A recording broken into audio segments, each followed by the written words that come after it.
flush and fabled cities of antiquity: Baghdad, Babylon, Ur, Uruk, Nineveh, Samarra.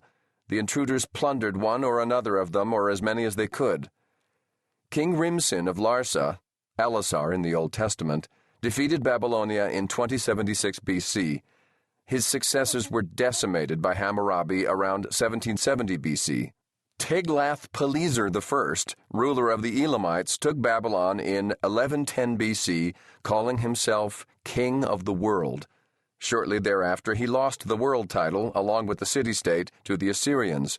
Doggedly, the Elamites tried to retake it, finally succeeding under Tiglath III in 728 BC. Then came Sennacherib, king of Assyria, who spent most of his reign, 705 to 681, warring against Babylonia. In 586 BC, King Nebuchadnezzar of the Chaldeans took Babylon. Cyrus the Great took it from the Chaldeans in 539 and founded the Persian Empire. King Xerxes of Persia took the road west, leading an expedition against the Greeks. He was slaughtered at Salamis in 480. Alexander of Macedon took Babylon in 381 BC, defeating Darius III of Persia. The Persians took another dreadful beating by a Roman army invading Mesopotamia in 242 AD. A raggedy-assed swarm of Arabs conquered southern Mesopotamia, at the site of present-day Iraq, in 640 AD. The Saracens crossed the road and got as far as Tours before the Franks, led by Charles Martel, Charlemagne's grandfather, crushed them in 732 AD. Saladin defeated Saif ud-Din to take Mosul in 1176 AD.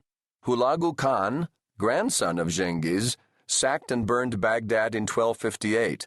The Mongol Tamerlane, who hated jokes and was said to have been born with bloody clenched fists, took Baghdad in 1400.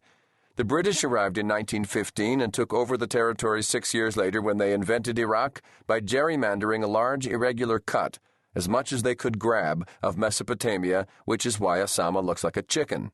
Cartography was determined by oil. It was known that just about all the rest of Iraq gushed with the stuff, but somehow it had given Osama the slip. Damn place was indeed a desert eccentrically surrounded by a vast oasis of oil. Nobody knows what tomorrow will bring. Osama's boundaries may zig or zag once more, to the degree that it no longer resembles a chicken but perhaps a kangaroo or a porcupine, or it might be gobbled up by a neighbor, even by a neighbor on the other side of the world, and disappear as it once non-existed, like a guppy ingested by a piranha. It's in the air, once redolent of myrrh, spiceberries, and frankincense, the kind of balm associated with Omar Khayyam. There were palm plantations and marshlands festooned with moss until 1991, when Saddam destroyed them to clear his fields of fire. Now the air is troubled by an infinitude of invisible mites, combining gunpowder, cordite, and corpse rot, and churned up by Humvees and tanks, and the decay of young people torn limbless by landmines. The devastation is eerily illuminated by the combustible blight of burn-off from the oil fields. Dysfunction and instability as far as your red eyes can see.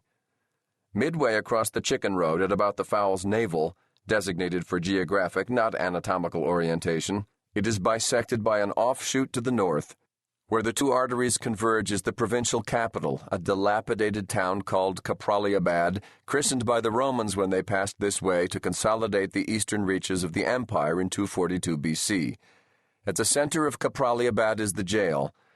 I am in the jail, which proves that despite the more heralded hazards of war and mountaineering, deep-sea diving, and space probes, man's ancient and honorable pursuit of tight corners can still be satisfied in the most disreputable places. I've never had a tendency to feel sorry for myself, but this time I think I might justifiably yield to it. Incarceration, even in polite societies, is, I'm beginning to suspect, a galling experience. Languishing is not the word for it. There's no chance of busting out, and I'm tired. My stomach is deranged from Osamic cooking. Worms and wavy arrows, pinwheels and hieroglyphs dart and wheel and collide across my peripheral vision. I suffer from the clanks, which I suppose is not unusual for a man charged with murder and condemned to die by a provincial mandate. I've tried suicide by the only means available, which is by eating the food they serve me. That accounts for the diarrhea, a fate certainly not worse than death, but it'll serve till the real thing comes along. The jail is a shithouse, and that's not a metaphor. It is fashioned, like all the public